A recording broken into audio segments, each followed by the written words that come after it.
What's going on, everyone? Welcome back to the show.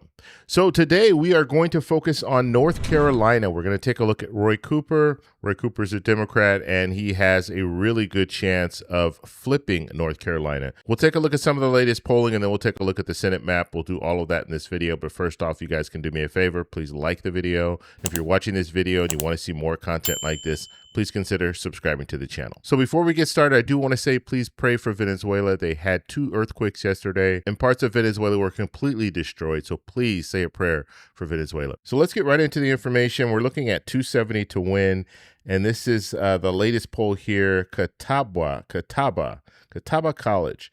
Okay, this was conducted, or at least posted, on 6/23/2026. And the sample size here is 905 likely voters. So this is good, likely voters. I like that. We're looking at the margin of error of plus or minus 3.8%. I like the margin of error to be closer to 3%, but 3.8%, I guess that's okay. Roy Cooper is at 48%. Whatley is at 34%. And then other is at 18%. So you see, this falls outside of the margin of error. So Roy Cooper has a clear lead in this poll. Okay, so if this poll is not an outlier, if this poll is pretty close to what we might see in November, then Cooper has a very, very good chance of winning. Now, when we start looking, if we go down and we'll look at some of the other polls here. So the Change Research poll, this was posted on 5/18/2026, 957 likely voters. Margin of error there, plus or minus 3.3%. You have Cooper at 49. You have Whatley at 42. You have other at 9%. And so you see another poll that's showing Roy Cooper with the lead and just outside of that margin of error there. Okay, looking at the Harper polling, this was posted on 5/14/2026. 600 likely voters. You have margin of error there, plus or minus 4%. You have Roy Cooper at 50%. You have Whatley at 39%. You have other at 11%. This is another poll that's outside of the margin of error. And then we look at the opinion diagnostics. This was posted on 4/29/2026. 830 registered voters. You have plus or minus there 3.5%. You have Cooper at 50%. You have Whatley at 41%. You have other at 9%. Another poll that's outside of the margin of error. So you guys see what's going on here. If you just even go down, you have Roy Cooper at 50%. You have Whatley at 42%. You have Cooper at 49%. You have Whatley at 44%. Now, this poll here does fall within the margin of error, but you see here, Cooper 48%, Whatley 34%, Cooper 50%, Whatley 32%. So looking at the polling, Cooper clearly has a lead here.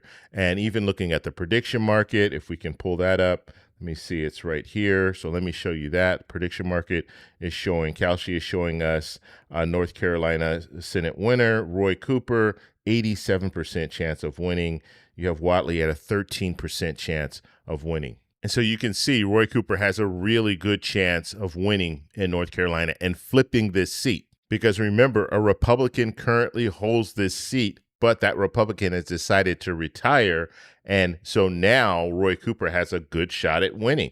And so when we're looking at this map, the reason why North Carolina is so very important is because Democrats' pathway to take back control of the Senate goes right through North Carolina. And I would argue that it goes through North Carolina, Maine, Alaska, and Ohio. And let me show you what I'm talking about here. So Democrats and independents right now, they're at 47. Republicans are at 53. The pathway, the easiest pathway for Democrats to take back control of the Senate, we're going to see them win in North Carolina. We're going to see them win in Maine, Ohio, and Alaska.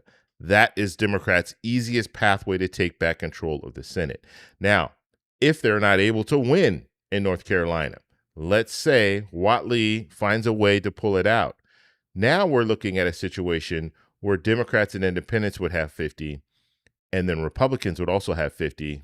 The vice president comes in and breaks the tie, and so Democrats would not be in control of the Senate. They would need to win another state. And that's where it gets really tricky, because you'll have Texas left, you'll have Iowa left. These are 2 states that Democrats could flip, but it's going to be much harder for them to flip. And if we're looking at between those two states, I would say Democrats have their best chance of flipping Texas over flipping Iowa, but it's still going to be very hard. Tallarico is still going to have to do a lot to flip Texas, even though his opponent has a lot of baggage and is not really, you don't have a lot of people that are enthused to vote for Paxton, but they could go out to vote for Paxton just because they don't want Tallarico to win. So it's going to be very hard when it comes to Texas. On the other hand, in Texas, you do have some people that are very energized to vote for Tallarico. And some of these people are, they're not registered Democrats. They might be independents. They could even be Republicans. And they're out there thinking, you know what? I think Tallarico is the future. I think Tallarico would be a better senator than Paxton. And so the good news for the Democratic Party right now, if you're a Democrat, you want to see Democrats take back control of the Senate. North Carolina is one of those states that looks like it's already in the Democrats' column. It looks like they're already going to be able to win in North Carolina. Now they need to focus on Maine. Now they need to focus on other states like Ohio, Alaska, Texas, Iowa. They need to focus on some of these states because it looks like right now Roy Cooper has the best chance out of all the states that we're looking at right now. Roy Cooper has the best chance of flipping in North Carolina. So I want to know what you guys think. Do you think North Carolina is going to go blue?